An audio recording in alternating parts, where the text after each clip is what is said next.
concentre beaucoup, Patrick Sauce, sur ce qui se passe à Kiev. Évidemment, on est focalisé sur la capitale. Mais pour bien comprendre une guerre, il faut aussi regarder les cartes. Et on se rend compte, en fait, et on se demande aussi, si les Russes ne concentrent pas leurs activités d'abord dans le sud-est du pays. Oui, et c'est compliqué à imaginer parce que c'est une guerre sans image. Et pendant que nous, on a les yeux sur Kiev et le fait que l'armée russe n'avance pas, eh bien, elle avance dans le sud.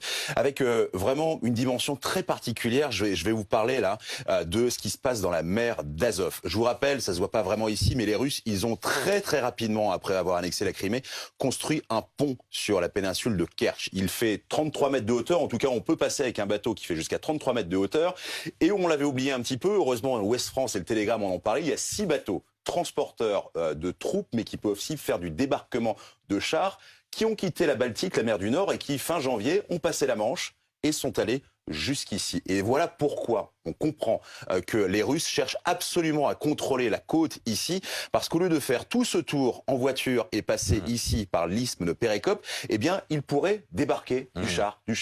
C'est ce qu'ils sont en train de faire pour pouvoir monter, pas forcément jusqu'à Kiev, mais essayer de vraiment avoir cette espèce de grosse zone tampon entre Kiev et le Donbass. Bon, et ça leur permettrait peut-être ça leur donnerait une manœuvre supplémentaire, des arguments plus acceptables pour une éventuelle session de négociation. D'ailleurs, les pourparlers reprennent ce matin. Il pourrait avoir le beau rôle, mais personne n'est dupe, en disant, écoutez, oui, on est tout à fait apte, peut-être laissez-nous 2-3 jours et on pourra cesser le feu. Non pas rendre les armes, mais bien cesser le feu. Et dans 3 jours, ils vont sans doute arriver en disant, bien, on peut rester, mais on reste sur les zones telles qu'elles sont.